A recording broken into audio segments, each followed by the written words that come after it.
Despite what many would have you believe, the sky is not falling for the Tar Heels. I'll explain why. This is Tyler Hansbrough, and you're listening to Locked On Tar Heels. You are Locked On Tar Heels, your daily podcast on the UNC Tar Heels. Part of the Locked On Podcast Network, your team every day. Hey there, what's up? It's Friday, November 28th, 2025. Welcome into the Locked On Tar Heels podcast, the only daily North Carolina show out there. I'm your host, Isaac Shade. You're joining me at the place to get your Tar Heels content every single day. It's all part of the Locked On Network, now the #1 sports podcast network. Thanks so much for joining me here on this Black Friday evening. Black not because the Tar Heels lost, although that does make it sad yesterday, but because it's Black Friday, the day after Thanksgiving. Hope you got all your Christmas decorations up and rolling. Special shout out goes to all you everydayers here with us, all the members of the Locked On Tar Heels Discord, and our great insiders as well. Coming up on the show today, look, yes, Carolina lost yesterday to Michigan State, but Dean Smith taught us best. What do? You learn from it and you move on. That's what we're going to talk about. We'll get into the Four Corners recap from the Michigan State game. We'll have the Schadey Stat of the game, the Weekend Whiparound, the women's basketball team doing work down in Cancun, Mexico. Great stuff. For those of you watching on YouTube in real time, you might say, Isaac, I thought you said you were headed home today, but it looks like you're still not in your usual recording studio. And you would be correct. You guys, the kind of like news is when I got home, we had some leakage from our drainage from the hot water heater and the radiator. It leaked into the room where my studio room. And so we got all sorts of fans going in there. I got the leak fixed. It's good. It was just a drain thing. But consequently, I am still not back in my usual space. Isn't that how it always goes? But you know what? It's a good reminder that life's good and basketball is just a great thing for us to enjoy and to yell about and argue about, but there's all sorts of stuff going on in life, and I'm sure there might be for you as well. Here we go. Let's dive right into it. Just like, ironically enough, in the 2017-18 season, let me remind you what happened in the 2017-18 season. That was Joel Berry's senior year. Theo Pence, remember Joel broke his hand early. You got Cam Johnson, you got Luke May, Sterling Manley, Kenny Williams, B-Rob. It's that whole squad. Carolina starts the season 5-0. They beat Northern Iowa, Bucknell, Stanford, Portland, and Arkansas. And then they lose to who when they're 5-0? Michigan State. And if you thought yesterday's 16-point game, which I like, can we be honest? That was really more like a 5 to 7, maybe 9-point game that really just slipped away late. Carolina got into weird desperation mode. It shouldn't have been like that. But all that said, it was a 16-point loss. Game 6 of the 17-18 season, Carolina loses to Michigan State by 18, 63-45. You thought what was it? How many points? The 58 that Carolina scored yesterday was bad. 45 points in that game. And I remember after that, everybody jumping off the bandwagon and, oh boy, things are going to be tough and awful and rough. Well, guess what? Carolina then goes on to reel off 5 straight to get to 10-1. And then they lost that weird game to Wofford. Do you remember that? Yeah, there was that whole thing. But they finished non-con play 11-2 overall. And in that stretch, right after losing to Michigan State, they beat Michigan in the next game, which was the ACC Big Ten Challenge. Then Davidson, Tulane, Western Carolina, sure, fine, whatever. But then they beat Tennessee right after that at Tennessee. That was Sunday, December 17th. So in that stretch, right after losing to Michigan State, who was 6th at KenPom at the time, Carolina then beat Michigan, who was 7th at KenPom, and then Tennessee, who was 13th. And I can crystal clearly remember a lot of people just, the sky is falling, chicken littling, that whole thing. Well, that North Carolina team not only went on to beat Michigan and Tennessee as part of non-con play, they were fine in ACC play. Not great, if we're being honest, 11-7, but they made it to the ACC tournament final, lost to Virginia by 8, and then got a 2 seed in the NCAA tournament. So I say all that to say, let me just remind us, this is the first loss of the season. Yes, it was a frustrating loss. Yes, it was a loss in which, you had a lead in which you feel like maybe you could have won, and maybe that's a thing, But that's part of the conversation. But I just want to zoom out and remind us of the bigger picture context of it all. That, as I said on the live postcast yesterday, this is a Michigan State team that returns, what did I say? 40. Where's their continuity? Nope, that's the wrong team. That's Kentucky. I was like, that ain't right at all. Michigan State returns 41.7% of who they were their minutes from last year. That's 51st in the nation. Carolina returned one guy that was a critical part of their rotation last year, and he's on the shelf right now. So this is a Michigan State team that should be in a better way that right now than North Carolina is. Yes, Carolina's talent should be right there on par with Michigan State, but we've all been saying it in the week or so leading up to this game. This is going to be really, really tough because Michigan State looks great. And so that makes things really tough for Carolina, right? To have to deal with that. And so I just want to try to circle the wagons for a minute and say, you guys, sure, they might lose other games, right? Like there are things ahead and we don't know what it's going to be. But we need to recognize that the more critical thing is to say, all right, we lost that game and we didn't look great, quite frankly. The threes were awful, all of these things. But instead of bemoaning it, throwing the towel away and saying, I guess the season's over, you know what you do, Coach Dean Smith would say? You recognize it, you admit it, you learn from it, and you move on. That's like his 4 steps to what you handle from a mistake, which this game was in a lot of ways. And so the thing for me is not, let's get all down in the dumps. The thing for me is, what do we do now? You learn from it, you talk about it, and then you put that learning into action Tuesday night in Rupp Arena at Kentucky, because you get immediately a golden opportunity to say, look, we did not look great on Thanksgiving Day, but let's pick it right back up and get another big time win, just like the Kansas week. That Kansas win looks a lot better today than it did a little bit ago, because they just went 3-0 in Las Vegas and beat a really good Tennessee team in their third game. This Carolina team is wildly capable, and they've got to prove that they can do it without Seth, and there's a lot of other learning, but that starts. Here's an example of where things went awry yesterday. Carolina had really worked hard to get some good offense, to do some good things, to use their nation's leading 2-point defense, which it's not right now, but I think like it dropped to second or something like that after the game, to keep Michigan State not in a good shape. Carolina was up 22-15 at that point. And you're thinking, okay, maybe there's something here. But then Carolina got away from what had been so good to that point. I'll actually talk more about that in the Four Corners recap, so hang on to that. But when you start to lose yourself in your DNA and your identity as a team, that's when things start to go awry. Now, a big part of that, let's recognize, is Michigan State forcing Carolina to do things that Carolina didn't want to do. That's part of the genius of a Tom Izzo rough and tumble team. And so what that means for Carolina, part of the learning now, is that you got to say, all right, fellas, we've got to be completely committed to who we're going to be and what we're going to do. We've got to recognize the DNA of what makes this team, and then go out and live in that reality, game after game after game. And not for 7 minutes or 12 minutes and then do something else. No. We have one of the best front courts in the entire nation, and we got to remember that.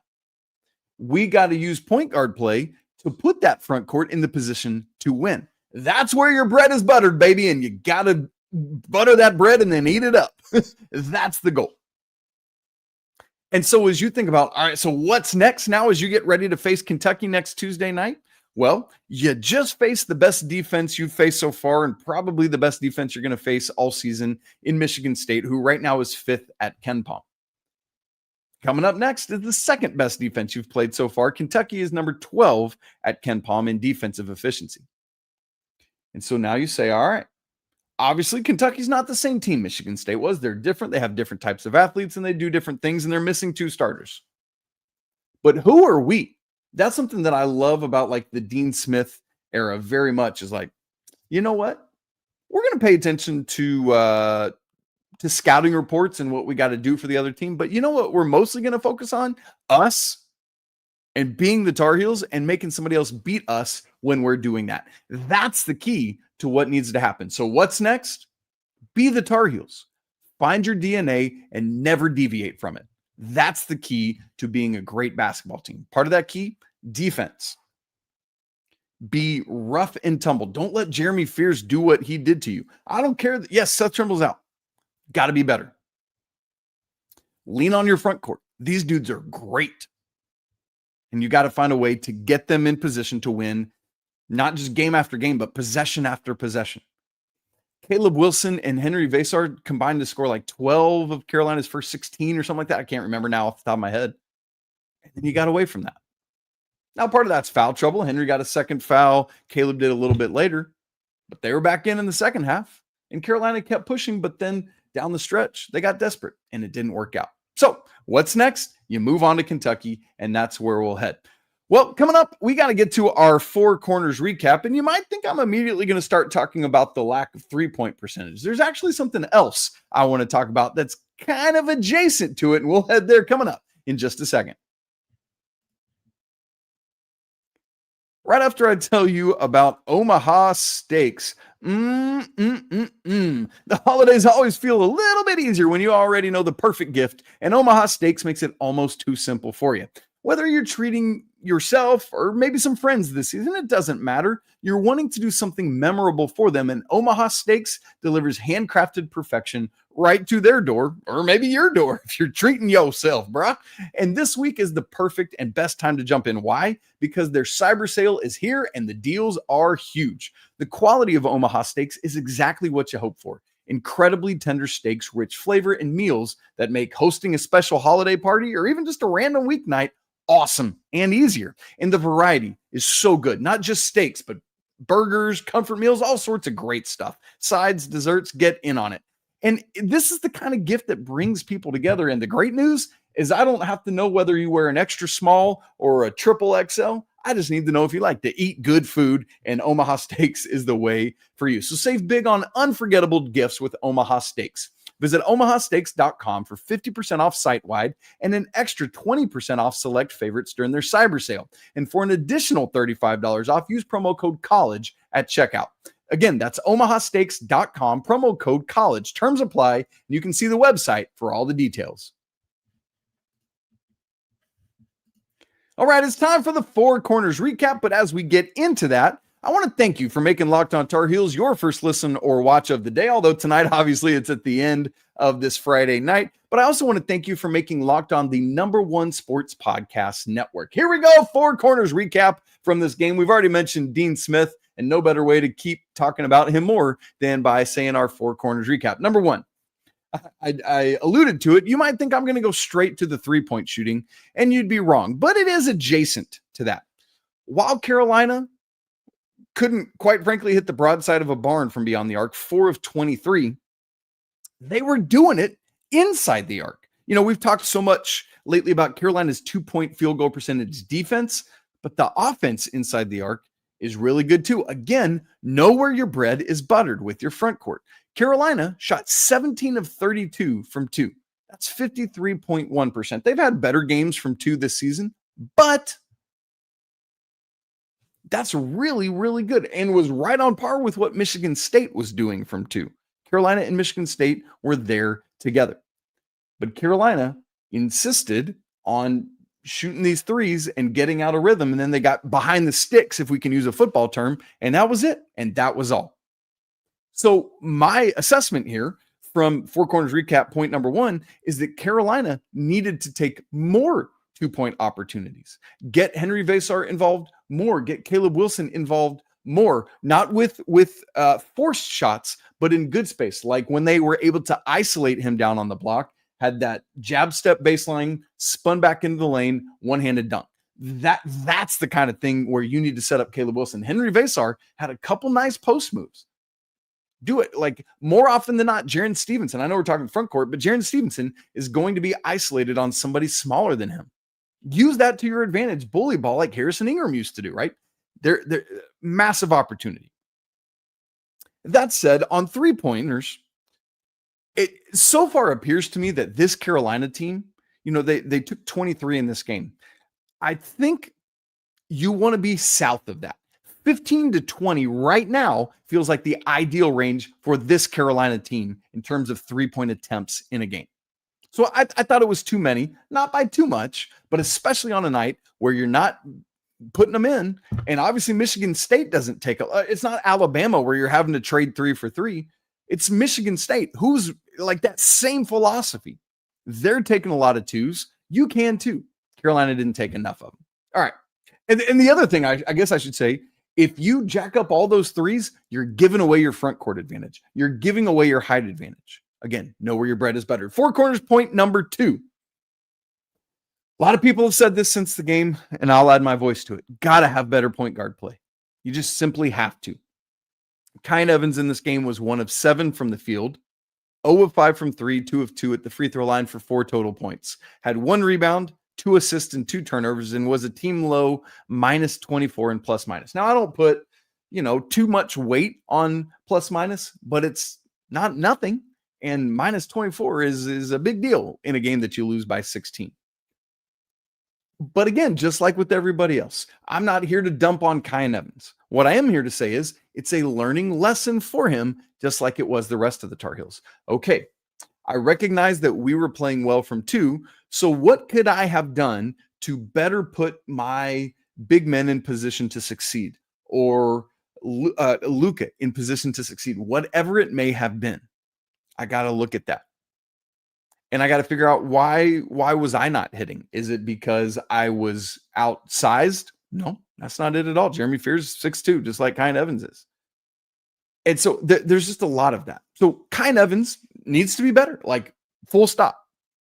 Meanwhile, Luka didn't have a very efficient shooting day, but he had 5 assists and no turnovers. As I noted last night post game, Luka is having the ball in his hands more now. Are we going to start seeing a little bit more of a spread of who is handling the ball and what that looks like? I don't know. I still think you got to ride Kyan Evans and figure out, get him worked into that system better, because he's had some much better nights than he did yesterday. Meanwhile, Derek Dixon, he had a nice game against St. Bonaventure, some really nice minutes. Not so much here. 0 points, 0 of 2 from the field, 0 of 1 from 3, 1 rebound, 1 assist, 1 turnover. And so just needed more from Derek Dixon. And all the guards, frankly. Got to have better point guard play. And obviously, you're missing Seth Trimble. He's not the guy you want being your lead, point guard style guy, but he opens things up more with his athleticism. Number 3 in the Four Corners recap, Henry Vesar's second foul of the first half immediately coincided with when Carolina had their biggest lead of the game at 22-15. From there, Michigan State goes on a 13-0 run to turn a 22-15 disadvantage into a 28-22 lead, which they would never relinquish, right? Carolina never led again after that, unless I'm taking crazy pills. In fact, I can look at the box score and tell you very quickly. Last lead for Carolina, 22-20. Yeah. So as Michigan State made that run, Carolina never again took the lead back. Here's what's interesting. Henry Vesar picked up that second foul. In that stretch where Michigan State was on a 13-0 run, we were just talking about falling away from the twos. Here was the example of all examples of that. In that stretch, Carolina was 0 of 6, missed all 6 shots they took, of course, because it was a 13-0 run. If they had made one, it would not have been a 13-0 run. But the issue was that 5 of those 6 shot attempts were 3-pointers. Clearly, what do you see? Henry Vesar goes out of the game. Carolina stops going inside or taking any twos. You have to be committed to who you are, even if your big man goes out. Get those in, either drive or get shots at the rim for Caleb Wilson or Jaron Stevenson, or at that point, James Brown coming in, right? And, I know James Brown's still developing, and that's a storyline too, as he came in ahead of Zayden High in this game. But it's just, again, another example of Vesar goes out, Carolina loses their advantage and starts jacking up threes. There it is. That's it. Carolina never led again. Four Corners recap, point number 4. This is going to be a very iron 5e broken record, but Carolina has to get more bench production. Michigan State, their bench outscored Carolina's bench 20-5 in this game. And at the same time, there obviously, I'm not just saying scoring. There are things that a bench or anyone can do to affect a game beyond just scoring. Jonathan Powell did a lot of that in this game, man. He was up to the toughness challenge with Michigan State. And he had 3 of those 5 points, but there's just got to be more. There's got to be more coming from the bench. Once again, all of that is helped when Seth is back in the lineup because one of the current starters or Seth himself goes to the bench and is going to be able to add a scoring punch. But right now, while you don't have him, you don't have him, and he's not going to be there. So what are you going to do? Don't make excuses. Get better and contribute. That's what the bench has to do. And got to find a way to have them score more and contribute more. All right, it's time to get to the Schadey stat of the game. And you guys, it's kind of been like, this is a positive stat coming at you on the other side. Plus our weekend whip around, the women's basketball team doing work down in Cancun, Mexico. All that coming up here in just a second. Right after I tell you about FanDuel, you guys, the NBA is back, and there's no better place to get in on that action than FanDuel, the official sports betting partner of the NBA. Maybe you miss the beginning of the game, or maybe you want to ride a hot hand as it gets going. Good news.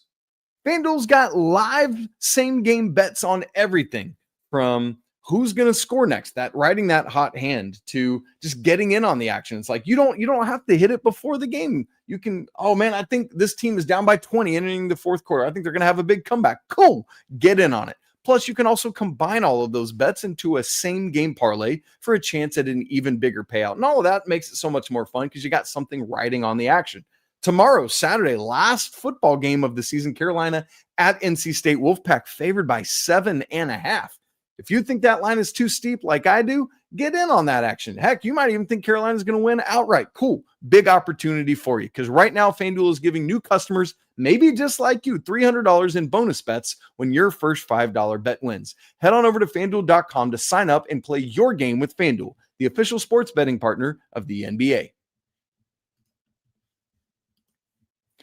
Okay, it's time for the Schadey stat of the game. We're going to go with some Oakleys today. Why not? Yes, sir. The Schadey stat of the game. I said it was going to be a positive, and it is. Oh, boy, these glasses are all sorts of, I think my daughter's got her fingerprints all over them. Thanks, Poppy. I appreciate you. North Carolina's turnovers had been in the double digits every game this season, each of the first 6 games. A lot of the issues obviously coming in, we had talked about them, were the first half turnovers in particular, where a lot of the games, Carolina's second half turnovers were not as big an issue. In this game, Carolina held on to the ball and took care of it well. In the first half, committed just 3 turnovers, 1 each by Kyan Evans, Caleb Wilson, and Derek Dixon. And then in the second half, obviously, if you can do some very elementary math, you know they committed 5 because I already told you they committed 8 in totality. 1 each for Evans, Wilson, Basar, and Stevenson, and the 5th to James Brown. So 8 total turnovers in this game. Much, much, much better. And it's great to see. Yes, obviously it didn't matter, but it certainly helped. Can you imagine how much worse this would have been if Carolina had committed 13 turnovers like they did against St. Bonaventure, or gotten closer to 20, 15, 18, 19, something like that? Oh my goodness, it would have been bad. Carolina actually committed fewer turnovers than did Michigan State. And that's really encouraging. Both teams had 7 points off of those turnovers, so Carolina couldn't, it wasn't a huge advantage, but they couldn't utilize the small advantage they had. However, again, I want to say how important it was to have fewer turnovers. Now, I didn't look at the turnover percentage, but because that's tempo adjusted for how many possessions there were in the game and all of that. But it's just good to see that single digit number. You know what I mean? It's like, okay, that is much, much better than what we were looking at. And so the key now for Carolina is carrying that on. When you go to Rupp Arena, hostile environment. That's why you went to play at BYU in the non-conference. So you ready yourself for an environment like this, where things are going to be crazy in Lexington on Tuesday night. Late, by the way. Oh my goodness. I think it's a 9:30 Eastern tip. Thankfully, I'm in Central Zone. It's 8:30 for me, but still, that's a late one. But Carolina's got to follow it up with another strong performance in terms of taking care of the basketball. Before we get to the weekend whip around, I want to see if there's a couple. I noticed there were some conversations over in the chat, and wanted to hit a couple of those. Melinda Dolphin asks, I had a question for you, Isaac. Someone wanted Coach Rob's email address to order a signed book as a Christmas gift. What is it? I believe, if I'm remembering correctly, it's wdrobinson@milligan.edu. You can look it up on Milligan's website. Melinda, if you message me, I can't remember if you're in the Locked On Tar Heels Discord or not, but message me and I'll follow up with you out of that. Melinda also asked, how much of the Michigan State game was our bad day and how much was Michigan State being awesome? I think it was a combination of both. As I said earlier, Michigan State is more cohesive right now because of their cohesion from last year, right? They bring a bunch of guys back. And so that's part of it. But I think it was their ability to lean into their identity and Carolina's lack of ability to lean into their identity. That to me was the factor of it. I think these teams playing again in February or March on a neutral, which this was obviously a neutral, with Seth Trimble, I think is a much better game. And so I think it's a combination of both of those things, if I'm being honest with you, Melinda. And so we'll keep our eyes on that. Nintendo, what's up? Says, I'm so glad you're doing this, Isaac. We need some sense in our lives right now. LOL. Yeah, I just want to remind everybody, the sky is not falling. The Tar Heels are 6-1. It's their best start since the national championship season in terms of when their first loss came. Now, they might go lose at Rupp, and then it's like, all right, let's keep having more conversations. But man, Georgetown has taken some losses this week. Ohio State just lost to somebody tonight on Friday night. And so it's like your other high major games should be winnable. Obviously, Georgetown at home a week from Sunday, and then Ohio State Saturday, December 20th in the CBS Sports Classic. So even if you lose to Kentucky, Carolina should go 11-2 in non-con play. You win that Kentucky game, you could be heading into ACC play at 12-1, you guys. Like, that is a reality. And so right with you, Nintendo. Thanks for pointing that out. We got a Sparty in here. What's up? It's Van Verady 2757. Great to see you in here. He says, I just want to let you all know this UNC team is the best team we played so far. If you get healthy and a little more bench minutes, you'll be a very good team. We got lucky. You missed some open threes. And that's a thing too. You know, I said I think Carolina should have taken fewer threes. Let's say they took 20 threes and made even 3 more of them. If they were 7 for 20 in this game, things look different because then, like, the expansion happened as Carolina got desperate and as Michigan State just continued to Michigan State, right? Like, Jeremy Fears just out here doing what he does. And I think that's a critical point here, and appreciate you saying so. And I think that's good, healthy frame of reference for all the Tar Heels listening to or watching this is for Michigan State, who's played Arkansas and beat Kentucky, who we're about to play in the Champions Classic. Like, hear those words, let it sink in, and it's a reality. Melinda, I say you see you're not in the Discord, and so we will reach out to me on Twitter or something like that. Oh, great. We'll talk about it, Melinda. Find me somewhere and we'll get it figured out. All right, let's get back to the weekend whip around as we get ready to wrap this bad boy up. Women's basketball, 2-0 this week already down in Cancun, beat South Dakota State 83-48 back on Wednesday. Remember, India Navarre, second triple-double in Carolina women's basketball history, tying up the men's program, who also has 2 triple-doubles in history that came within 2 weeks of each other. Crazy stuff. Then today, the ladies play K-State, win 85-73. In that one, 4 different Tar Heels with 14 or more points, just continuing that balanced onslaught approach they have. Ladies are just right on the cusp of top 10 status. Just got to keep winning basketball games. Tomorrow, Saturday, they play Columbia to wrap their time in Cancun. That one's at 1:30 Eastern on Flow College. You ain't going to find it. Good luck to you. Volleyball was coming into this week on a losing streak to both Florida schools in the ACC, Florida State and Miami.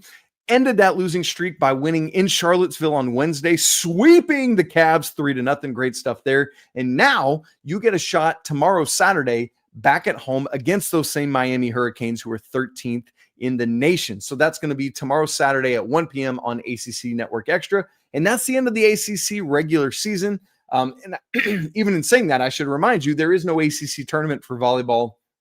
And so then you're just waiting on NCAA tournament. The ladies will obviously be part of that. And hopefully, man, they can get right on the horse and do it. But, man, big opportunity against Miami coming up tomorrow. Excited to see how the ladies can do. All right, you guys, I appreciate you joining me here on a Friday night. Hope you've had a great Friday just hanging out with friends and family, wrapping up all the great Thanksgiving stuff.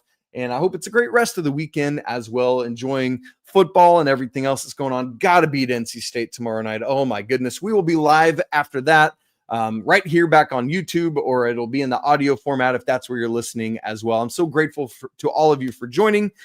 If you haven't subscribed, go ahead and subscribe to the show, video and audio. If you haven't joined the Locked On Tar Heels Discord like Melinda, hop right on in there. That link's in the show notes. And if you want to go next level with the show, Locked On Tar Heels Insider Program, that link's also in the show notes. You guys, it's always a great day to be a Tar Heel. Win, lose, or draw, or whatever it is. Yes, it's true.